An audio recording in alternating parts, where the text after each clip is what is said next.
Did you watch any of that game? The Michigan game, obviously. I watched the first half. I was pretty checked out though. I had him on the money line and had a pretty rough 3:30 slate. So my day was pretty wrapped up, especially after playing football Saturday, dude. My body was cooked. I know. Cooked. I said on the pod last week, I know how you are when you go play. You're down for the whole weekend. Don't ask you to do nothing because you're horizontal until further notice, till you have to go to work on Monday. Dude, we played volleyball too. We played like probably 4 3-game sets of volleyball afterwards. My What the God, shit? dude. Moving my body around, man. How do you feel now? It's just them 2 days after, man. It's rough. Oh, I know how that But goes. no, I didn't watch a ton after halftime. I was pretty just kind of like disgusted. But yeah, I'll let you expound on it because I know you got feelings. Yeah, it's a good thing we don't do. Well, it's a good thing we don't like recap directly after the game because I would have been on a tear, man. I had Chick-fil-A here. I think I got it. Someone brought it here at like second quarter. I didn't touch it. I was just kind of munch on the fries. I didn't touch my chicken sandwich the whole game until the game was over. I'm looking down. I'm like, oh, I got a chicken sandwich here. It's cold. I'm like, you know what, bro? I deserve cold chicken. I didn't even heat it up. Winners don't deserve warm chicken, man. Just like winners. What about when we were little? Ice creams for winners after a baseball game? That's how I felt. Yeah, and then it turned into sprinkles are for winners after that once we got older. Well, that's how I felt, man. It was hard. I'm not going to sit here and, I don't know. It was just brutal. USC is known for traditionally being soft, like having an explosive offense, but being weak in the trenches, being soft up front. And we got bullied by a team that's known for being soft. And you're Michigan. If there's one thing, you're supposed to be able to block someone, be able to stop the run. Oh, buddy, did that just not fucking happen? There was none of that. There was none of that. There was none of that, man. And when you get bullied by a team that's just known for being soft after, I don't know, like there was a 3rd and 26. Down 7, by the way, in the second half. 3rd and 26. USC is basically just forfeiting the drive. They're just handing it off up the middle, whatever. The son of a bitch runs for 42 yards, picks up a first down. I'm like, dude, like it was just That's what off. they're supposed to be doing to them. That's what I'm saying. And it's just something. I'm going to support Michigan. I'm going to support whoever's the head coach. But, like, against Oklahoma and even against USC, it just looked unprepared. It just didn't look – yeah, it just didn't look prepared even. Like, the game plan, I don't know, just got out-coached on every level, every phase of the game, offense, defense, probably special teams. But, I don't know. Michigan feels irrelevant right now, and honestly, we should. No one should be talking about us besides for being soft and being sad and sorry and pathetic. Sharon Moore also does a lot of this. Yeah, he's a big talker. He's a big talker, man. He hasn't proved much either. I mean, no, he walked into Jim Harbaugh. I mean, he was the offensive line coach. He's been at Michigan forever, so he was a part of like the rebuild and the build up, and then obviously the run that I got spoiled with those 3 years. For him, being an offensive lineman and then being the offensive line coach.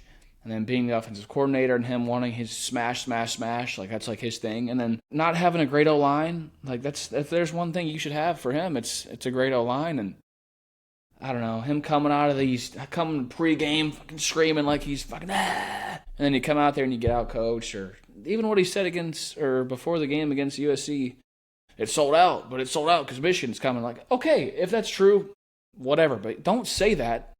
Just say the correct, good, save face answer. Maybe you feel that way, that's fine. But then don't say it and then get your ass whooped by a team who is traditionally known for being, like they're known for not playing any defense and not being physical at all. Illinois couldn't run the ball. Illinois ran it all over USC. Justice Haynes got hurt. Yeah, that fucking sucks, man. That sucks, but I don't know. There's a lot I didn't like, but I'm going to support my team. But son of a bitch, that was rough. I deserve cold chicken with no sauce. No sauce either. I ate the damn chicken sandwich cold and dry.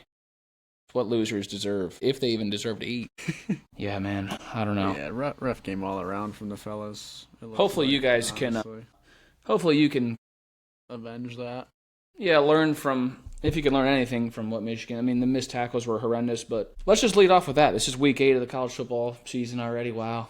Like 9th week in a row saying wow already, but... USC going to Notre Dame. Big rivalry game, too. I'll let you just start off with that. Going to need this one. I mean, obviously you've been desperate, but big rivalry. It's a playoff game in week 8. It's pretty much the perk of the 12-team playoff, being able to play games, with 2 losses or 1 loss that matter, actually, this late in the season. That's ideal, but it is indeed a big one. It'll be the last one of the series at home for Notre Dame, at least for now, unless they figure something out. They'll figure something out. Yeah, I'm assuming so. But as of now, this will be the last home game for them, and next year will be the last game at USC. I don't know. I just don't see a world where USC wants to keep Notre Dame on the schedule if Notre Dame doesn't become conference affiliated. That's a lot to ask of a team, man. Playing a Big Ten schedule and then being guaranteed Notre Dame as an out-of-conference matchup every single year. That's not good for postseason likelihood every year. Yeah, I agree. The number's kind of big, though. I checked right before this. It was 9.5. Notre Dame was favored by 9.5. I'm not sure what you saw it at or if it moved Yeah, already. It's still 9.5. I think Good I saw golly. every game in South Bend for the past 6 matchups. I think Notre Dame's won by double digits. So that's pretty much the reasoning behind that. Vegas probably just trying to get the edge on it. I don't know. I saw that too and was kind of shocked. It's a pretty high number, but It is a high number, especially in a rivalry game like that. yeah. It is, and especially after kind of seeing the way that USC was physical, made me a little bit nervous. And, dude, oh my goodness. Notre Dame, they can't get off the field. They struggle getting off the field on third down. I know their defense has definitely turned the corner in terms of picking up turnovers, just bending, not breaking, essentially, once they cross the 50-yard line into their territory. But, dude, you get a chance to get a 3-and-out, they can't capitalize. They're great at giving up the 3rd and 4s, even the 4th and 1, 4th and 2s. And against a team like USC, that's going to come back to bite you, especially because I think I saw their top 10 in conversion percentage or top 15 on third down.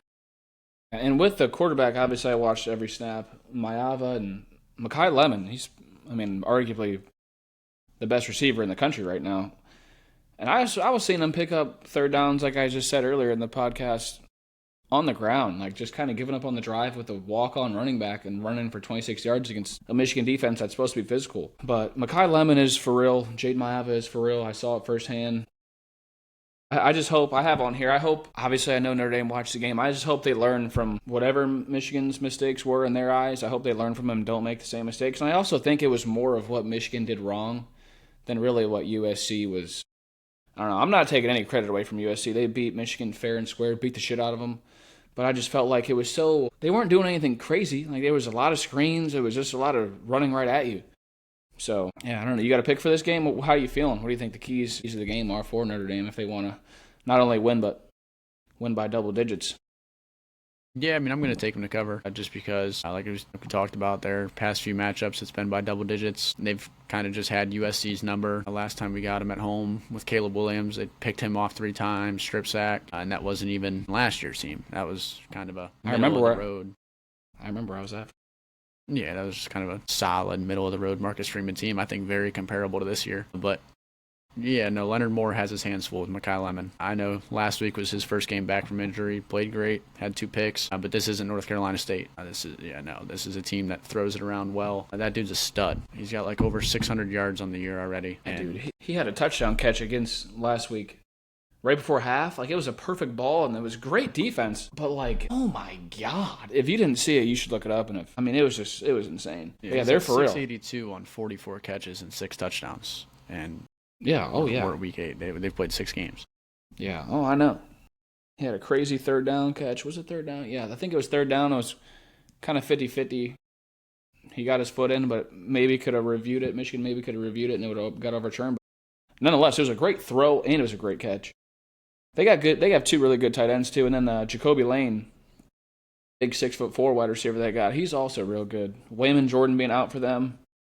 I know they were fine against Michigan when he did go out, but you just never know. Yeah, I'm a little bit nervous about the front 7, especially the D-line. I think USC definitely proved that they can run the ball for sure. And we're undersized up front. Undersized. They struggle stopping the run. I definitely, trust them on defense when a team's trying to move the ball through the air a lot more. So I'll be curious to see that. Obviously, them being thin at running back helps with that, but it doesn't matter. That walk-on stepped in and he didn't skip a beat. So both quarterbacks really clean with the ball too. I saw both of them. CJ Carr's got 3 picks. Jordan Maava only has 2. So it's probably going to come down to turnovers. think that'll be a big key. Jadarian Price, another fumble last week. That's 2 for him on the year. Can't be doing that, big fella, especially when you're splitting carries essentially with the best back in the nation. Yeah. I mean, yeah, those 2 picks that Mailata threw, his first one was against Illinois, and then his last one was last week against Michigan, where they were in the red zone too, and he just made he was rolling out to his right and just try to, I don't know, his confidence was at an all-time high, so can I really blame him? No, but it was kind of a goofy, shouldn't have threw it. But his last 2 games, he threw a pick in both. I think he will throw another one. Couldn't ask for, he's throwing at least 1 interception on Saturday under the lights on the road in South Bend, which that's also why. I mean, this game is tough for me just because I saw USC kick my face in last week, and I've had my questions about Notre Dame this year, but I say this every week with Notre Dame, they need this game more than anything because there's no 3-loss team in the playoffs. So if you drop another one, it's a wrap. Everyone knows that. Over. I love the running backs. Give the ball to Jeremiah Love, please, for the love of God. Feed the running backs and don't turn it over. Those were my 2 keys I wrote down. And they've been a wagon for me, and they've also been a wagon at home against USC, especially against USC as of late. So I don't see – what's the total? What's the total for the game? Do you know? Up towards the 60s. Let me get to it. 61.5 I see right here. Good God. That's a lot of points. It's a lot of points, but honestly, I like it. What I was trying to go through and find here, I know I texted you. This just kind of goes into more keys. 4 for 13 I texted you at one point during the game last year on 4th down this year. And they just continuously kept trying to go for it inside the red zone on 4th down in the first half, and they weren't converting. They were turning it over. The fans were booing. They were trailing to NC State at one point. And, I mean, dude, there's no time for that. Take the points, quit playing with your food, and just, do your job. Yeah. I'm glad I wasn't watching that game. There's no creativity. There's zero creativity when it comes to, 4th and 1, 4th and 2, and then when you're in like a, 2nd and goal, 3rd and goal inside the 10. Short yardage situation is so bad. They're so lost. They're running wildcat, bootlegs to just nowhere. CJ Carr throwing it out of bounds. So that's going to be huge, especially against USC, who we've already talked about is great at doing that. Yeah. Yeah, you can't. This is going to sound horrible, but when I do bet on these games and I watch them, when I see teams that I have covering a spread, when I see them miss out on points, especially in the red zone or just anything like that, or going for it on a 4th down and you could kick an easy field goal, take the points and play some defense, when I see that, it grinds my gears, man. It really does, so. I'll be honest, I will be watching that game Saturday night because it's on NBC, and so I will be sitting there doing whatever, watching it. And I'm going to take Notre Dame. That's my pick. I'm going to take them to cover. They've been a wagon for me. I said that earlier. But if I see them go for it on these 4th downs and not convert and miss out on these points, I'm going to be pissed off. But they have USC's number. It's also really going to be a hate watch for me, USC, and I'm really just going to want to see it. And I really shouldn't. For them beating the snot out of Michigan, I should want them to come in and keep on winning. But I don't care about any of that. Fuck that. I'm taking Notre Dame to cover. Yeah, so am I, taking them -9.5. And I also hate to be this guy, but I got to bring it up. The ACC refs got to figure it out. I don't want to be that guy, man, but we got to figure it out. They had over 100+ yards in penalties against Boise State. Boise State also had over 100+ yards, so it was just a penalty show in that stadium 2 weeks ago. Last Saturday, I thought fans were going to start throwing shit on the field. They butchered 2 complete pass reviews right before halftime. One was just an NC State catch for a 3rd down conversion that clearly hit the turf and bobbled. I did see that. I saw that. They called it a catch on the field, didn't overturn it. Absolutely miserable call. And then the very next one, it was a Notre Dame interception that they did call an interception on the field and then overturned it because they said they had enough, which it was even less evidence than what they just called. It was bad. No, I remember. We were texting when it was happening because I turned it on right. But I think the other games went to halftime that I was watching. That game was on Peacock, so I had to go all the way out of YouTube TV and go to Peacock. And I tried to text you. I was like, well, because they called that catch, or NC State's, they called it a catch when it wasn't. And I said, we're going to need a ball don't lie play.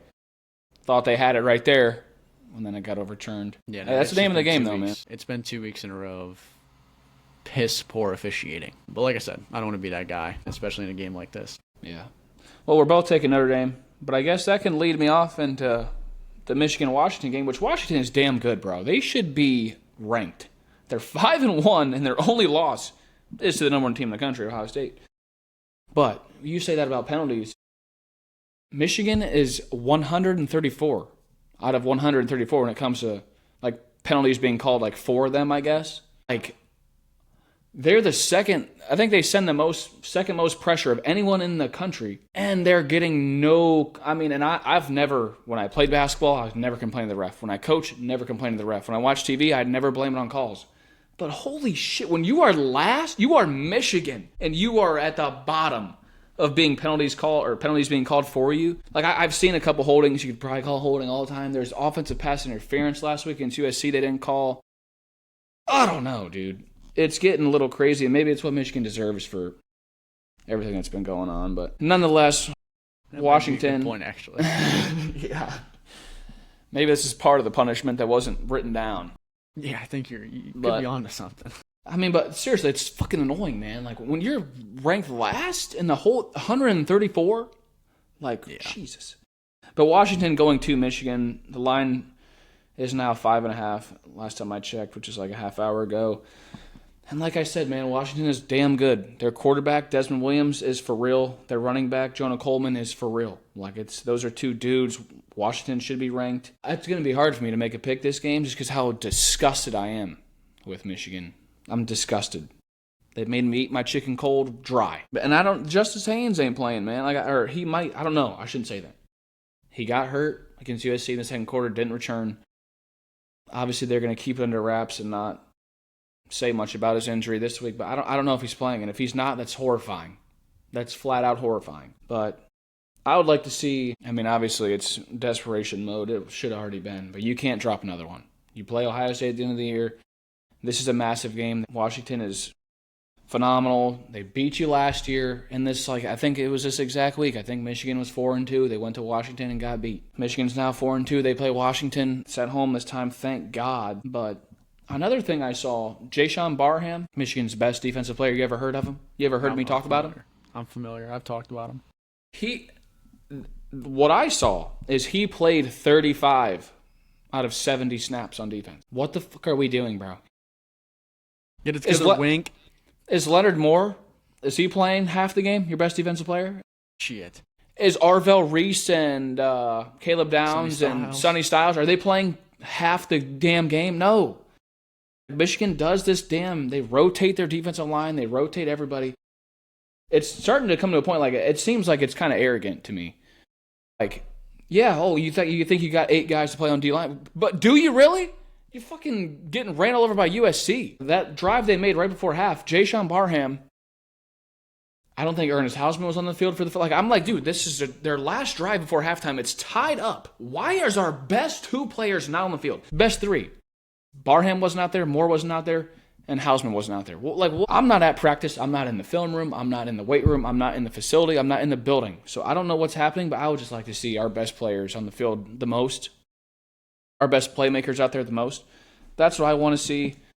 What I am happy about is Andrew Marsh is going to be a dog. He's a true freshman, number 4, the wide receiver. So we got 2 really good wide receivers. We have good tight ends. They just haven't been getting involved. Marlon Klein had 1 catch. Hogan Hansen had none last week. 2 good tight ends are just not getting involved. I believe in Bryce Underwood. I always will. But I hope Justice Haynes is playing because for the love of God, if he's not, I don't know. The way the offensive lines looked, I believe in Jordan Marshall, but I don't. After that, it's getting pretty thin with guys who've never played. So I'm not going to make a pick right now. I'm going to let you say whatever you want to say about this game. But let me hear what you got to say, bro, because I'm lost. Yeah, I'm just going to go ahead and mark myself down right now for the Washington plus 6.5. Not to stomp on your grave or anything, but I think it's just going along with everything, and your vibe kind of matches the entirety of Michigan when I'm looking at it right now. I think they're just, I don't want to say frustrated and fed up. I mean, line was 5.5 though. It moved to 5. Okay, well, I don't know if that changed anything for you, but I didn't mean to cut you up. Go ahead. Okay, go ahead. No, it does not. No, I don't think they're like frustrated or fed up. Like I said, you got a true freshman quarterback, so you couldn't have went going into the season with national championship aspirations. Obviously, you would have liked to maybe pick up one of those big road games, Oklahoma or USC, just for some morale. I don't know if this was necessarily ever going to be the Michigan team to come out storming and even go into the playoffs this year. Still think they got a great shot at beating Ohio State. Yeah. But like you said with Washington, how they should be ranked, they're going to be pissed off. I'm starting to go away from caring about the travel and across the country things as the weeks go on, especially after seeing Indiana just dominate in Oregon. Yeah. I just think good coach teams with good quarterback play. Obviously, Washington has it. They kind of have an edge, especially over stupid little silly things like travel. Yeah, dude, that quarterback, Desmond Williams, who's their starter now, he came into the game last year against Michigan. The starter wasn't even hurt. They were just throwing him in there just to mix some stuff up, and he was damn good. And I remember thinking to myself, like, oh, good God. Like, this kid's going to be real good. True sophomore. Been playing great for them. Obviously can do it through the air and on the ground. But if I am being honest, when I looked at the schedule, beginning of the year, I had Oklahoma and USC. I didn't feel good about either one. I'll be honest. I did not. Did I really make that known? No, because I'm going to be confident in my team and whatever. So, honest to God, everything that being 4-2 right now is not a surprise to me at all. Went out, beat Ohio State. You're in the playoff point blank period. The line moving down to 5.5 helps me take Michigan because the sense of urgency in that building is at an all-time high, as it should be. Learn from your mistakes. Don't take anyone. Just shut the hell up and play. I don't want to hear anything from Sharon. Sharon, you're my coach, whatever. Just stop, bro. Like, just go out there. I don't know, man. This is probably a good week to learn the lesson of probably saying, less when you win, or less when you lose, and even less when you win, the old famous saying. Yeah. It's probably a good week to learn that, especially with what we see with James Franklin's situation. Getting canned. I know he was a big fucking talker, and look where that got him. Never won a lot, ran his mouth a lot. So yeah, and I don't like that, man. But I'm gonna take Michigan to cover. I'm gonna do it because I have confidence in that team. It's at home too. It's at noon. It's gonna be like a 9 a.m. local game for Washington. Indiana was at 3:30. That's with your point last week. So it's a little bit later. But Washington being on the road, it's a tough place to play. Michigan should not hold any prisoners. I guess pointing to my decision with it is the Wisconsin game too. Obviously, that's not a cross-country travel for Wisconsin, but it was a noon game at Michigan. May's out. Michigan wasn't inspiring by any stretch to me. So I think Washington is a much better team than Wisconsin. I mean, by miles. Yeah, that's not even a question. So yeah, I'm taking them to cover, and if they win, I won't be surprised, man. I think Michigan's just this is going to be a building year for them. They got to try to stack some momentum at some point. This would be a good one to do it. I don't see it. Yeah, if they had smiles on their face the last week leading up to USC, I know those are no longer there. They're not taking any shit from anyone. I believe in the guys who have been there, the Rod Moores on defense, Max Bredesen fullback, that stuff matters. Derek Moore on the D-line. I hope they learned a lot. I still believe I saw what Wink Martindale can do. I saw what he did all last year, the second half of the year. Pretty much just boxing Ohio State. He has the capability to do it. But yeah, I'm just going to take Michigan. I think it's going to be 30-24. I think Michigan wins 30-24. But that was a lot of Notre Dame and a lot of Michigan. So it's a big game for both of us, obviously. But yeah, it's a big week. You're coming off that, and Notre Dame's, like I said, going into a pretty much playoff game here Saturday night. So yeah. But with that, we can move on to I've been doing this thing where I let you pick the next one. Let's see if whatever game you say. Let's see what's next on my list. So which game you want to go into next? Well, let's just jump into the LSU Vandy game. Yep, I hate that matchup. Let's just get it out of the way. What do you hate about it? Let's hear it. Let's hear it. Let me hear what you got to say about this shit. I just hate Brian Kelly, and I think Vandy is just a middle of the road SEC team. Yeah, I gotta disagree with you on that. Not middle of the road, but when we're putting them up against the Bamas, obviously the Georgias. They just went to Alabama last 2 weeks ago. Yeah, and they competed. Bama I know they competed. I'm aware. Double red zone turnovers, they win that game. I know, but honestly, I'm going to take Vandy probably to win the game because I don't think LSU is very inspiring, but that's what it is. It's just two teams that I don't see much inspiration, I guess. Vandy's much more entertaining, but I just know where they're heading and where that's going to end. Well, I'm going to have to disagree with you by a mile here. I think Vanderbilt is great, and I think I watched a lot of that game against Alabama. They had the opportunities. Obviously, turnovers are turnovers. They matter. They were in the red zone. I mean, they were moving the ball. They play good defense. I love their quarterback, obviously, Diego. That little fucker can play. He's a dual threat guy. I haven't felt good about LSU at all this year either. No.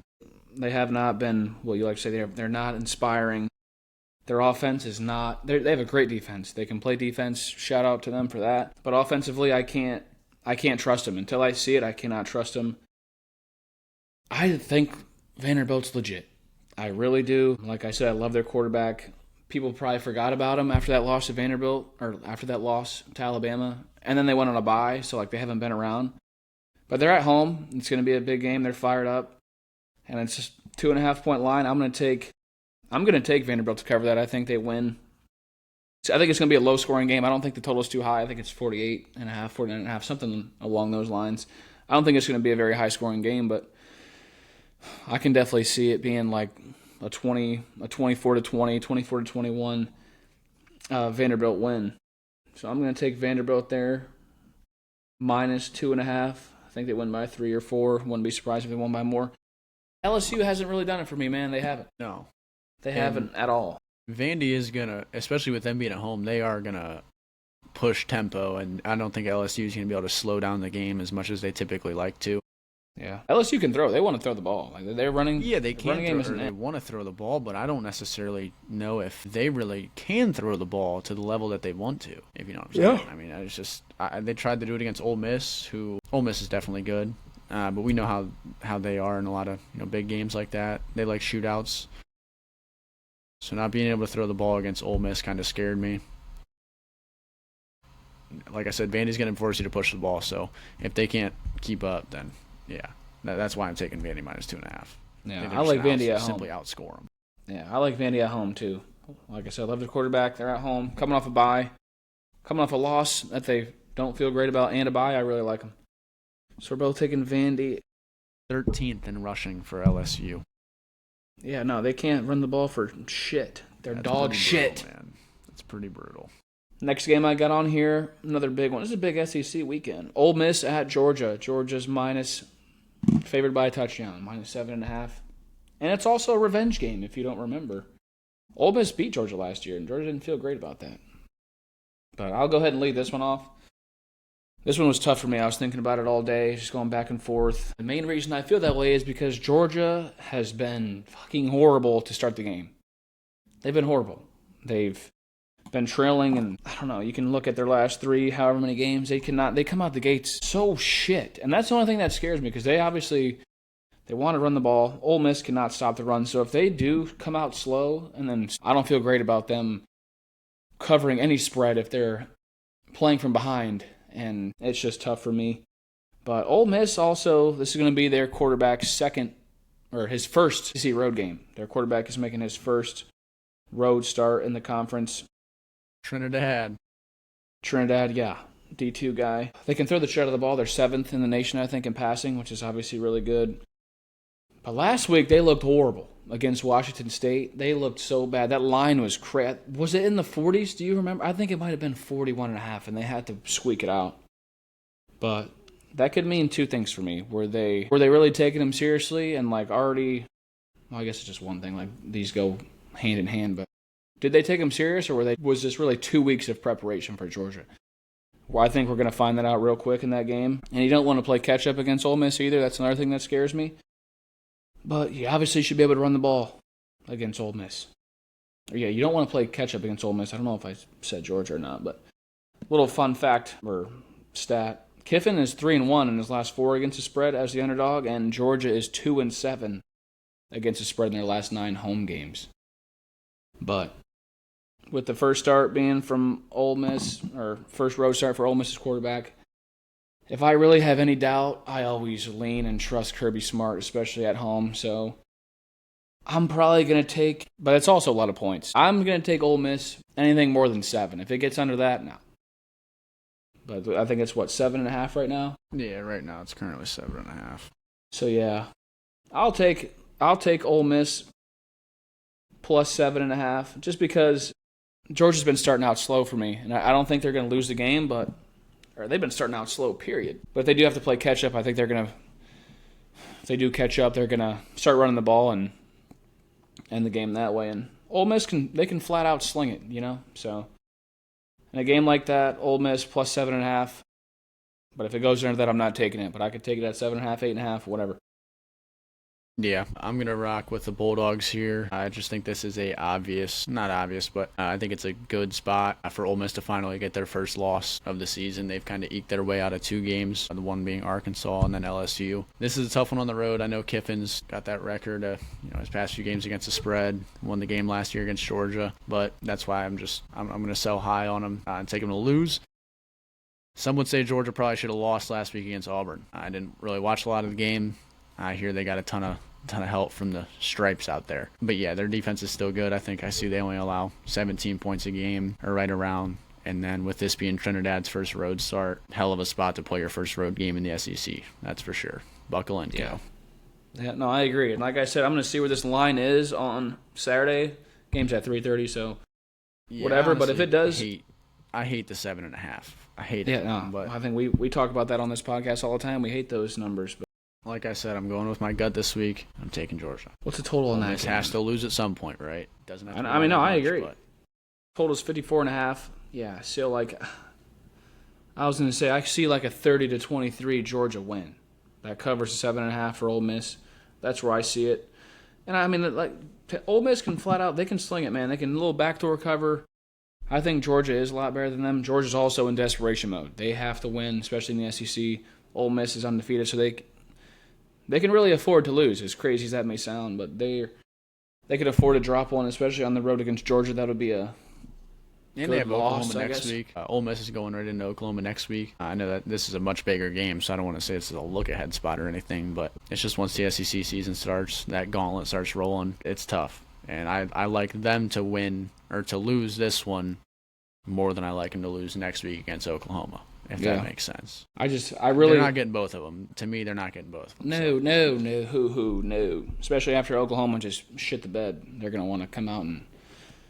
Yeah, I mean, I can really see Ole Miss dropping 2 in a row. Because obviously, like I said earlier, I don't know if that scare this past weekend was because they just didn't even prepare. I mean, they obviously prepared for Washington State. I know they did. But that's a real thing. A big look at it. You got a horrible Washington State team coming to town, and next week you have to go to Georgia. So I'm just really going to bank on that. I'm going to bank on that being the case and trusting their offense and really hope for the best. Anything under 7, I'm not taking Ole Miss, but if it's over a touchdown, give me Lane Kiffin. Give him the Rebs. But 2 more here. Tennessee at Alabama. Alabama minus 8.5. I'll let you start out on this one. Big game. 7:30, I believe. ESPN. Yeah, it is a big game. It's going to be overshining Notre Dame at LSU, unfortunately. Notre Dame and USC. Excuse me, yeah. My apologies. Brian Kelly, stuck in my mind. But yeah, it is big. Tennessee hasn't won since 2003 in Tuscaloosa. That's not a great stat for them. That's not great. I saw that. No. And they also It's actually fucking horrible. No, it is. They did something last week against Arkansas that I can't stand to watch. I'm picking against them, brother? Yeah, no, I'm picking against them this week, literally just out of pure hatred. I took them minus 10 against Arkansas last Saturday, and they were up 34-17 with about 6 minutes to go, and just sat in prevent for the last 6 minutes of the game. Showed no urgency on offense and let Ole Miss damn near come back and win the game. Yeah.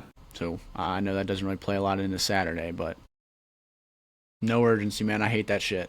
I hate it. Ty Simpson's a dog, bro. He's probably gonna win the Heisman. If he keeps He's definitely a Heisman favorite. Yeah, no. If he keeps stacking wins, especially like this one Saturday, and they finish out the season strong, he'll be taking it home. Yeah, and I guess that'll lead me right into my first point. Tennessee's horrible against the pass. They're 106th in the country defending the pass. Not where you want to be against probably the Heisman frontrunner, a guy who I also think very highly of. He's a veteran guy, too. Nick Saban recruited him, so I believe in him even more. So, yeah, Tennessee's sucking against the pass. Their secondary's horrible. Alabama also hasn't been good against the run, though, which kind of scares me when it comes to games like this. But I do think Tennessee is leading the SEC in sacks. That's also scary because a team that can get after the quarterback like that, you never know. And you see all these games. Crazy stuff happens in those games, whether it's a sack, fumble, taken back for a touchdown. Just stuff like that. Jam Miller also left the game last week with a concussion, so doesn't really make me feel great. Alabama, they couldn't really run the ball anyways. They haven't been statistically good running the ball. But obviously they have the weapons. They didn't even need to throw the ball to Ryan Williams last week, and they could easily scored 40, in my opinion. But I know it just sounded like I was going to maybe pick Tennessee, but I'm not. I think Alabama wins by 10.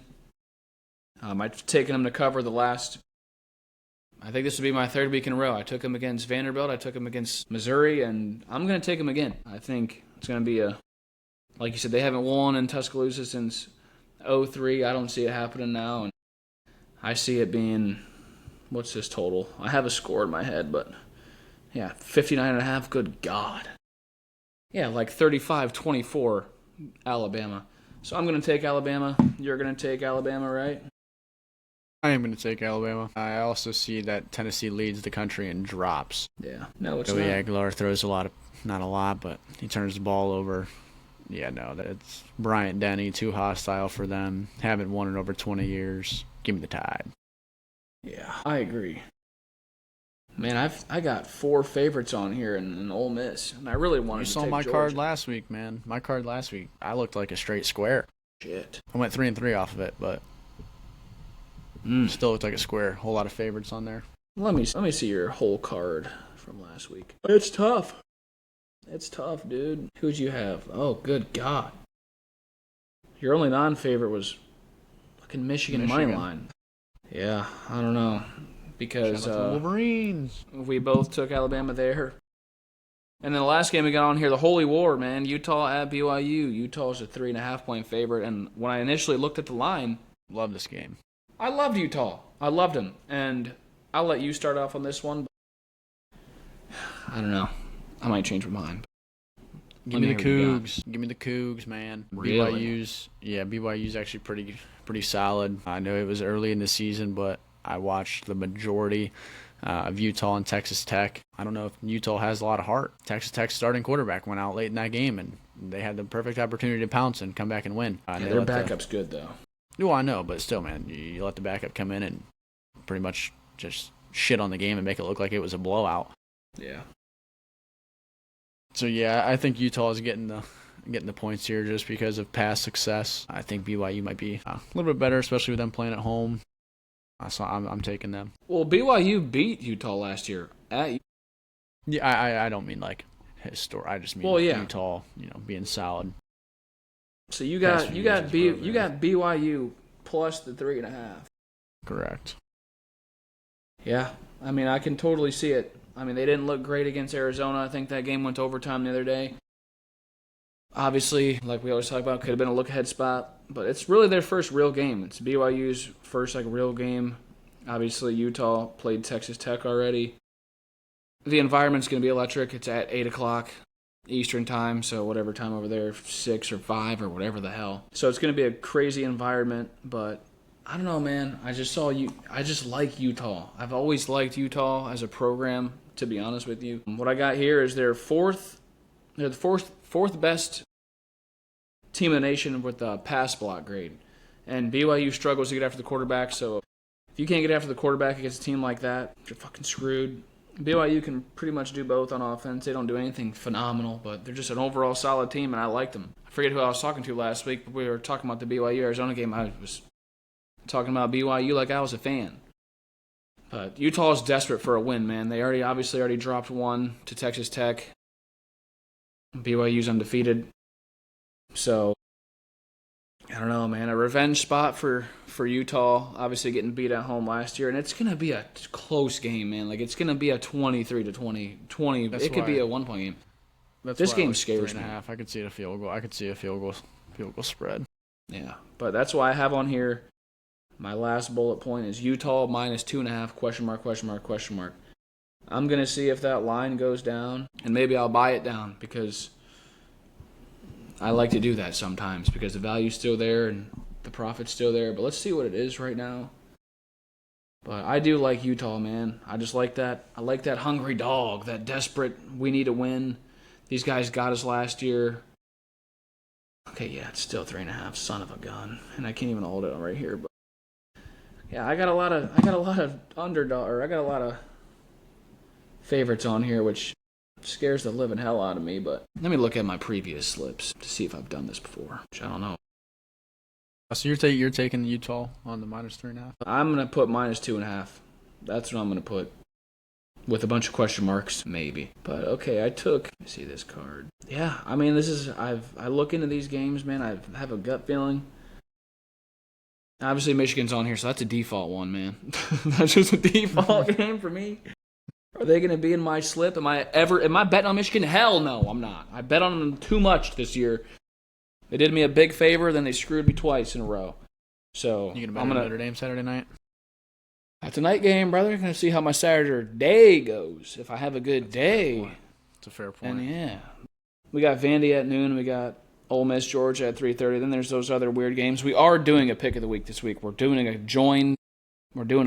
podcast pick of the week. One pick me and you both like. So we're gonna do that. And obviously I'll be throwing some money on that. But yeah, man, this is just to recap. Just to recap, you got Notre Dame covering the 9.5.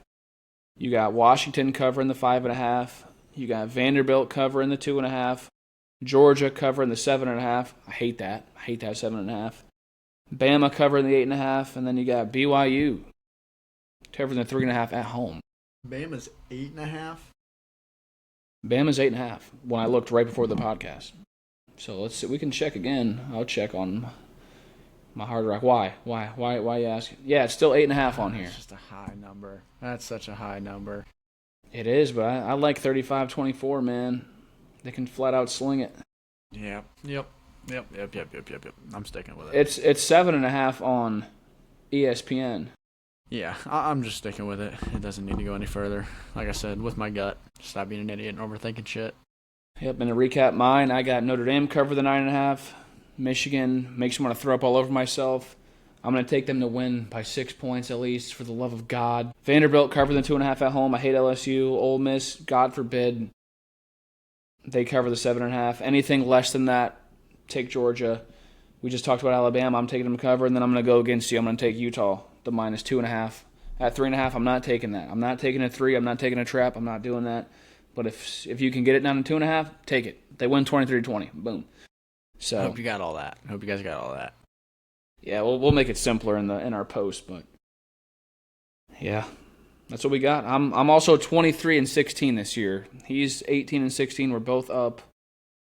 So I've also picked the week 1. I think I just picked those couple Friday night games that we didn't talk about. That's why I have more games on mine than you. But yeah, man. Yeah. Any thoughts on who might fill that spot there in Penn State? At Penn State? Oh wow. That could be anyone. Obviously, people are talking about Kirk Cignetti at Indiana, Matt Rule at Nebraska. I've heard LSU's D coordinator. I mean, you never know, man. You never know. John Gruden, maybe. Shit, you never know. I don't think he will, but that would be awesome. I like what he does now. I don't know. Who do you think? Do you have any ideas? No, I don't know.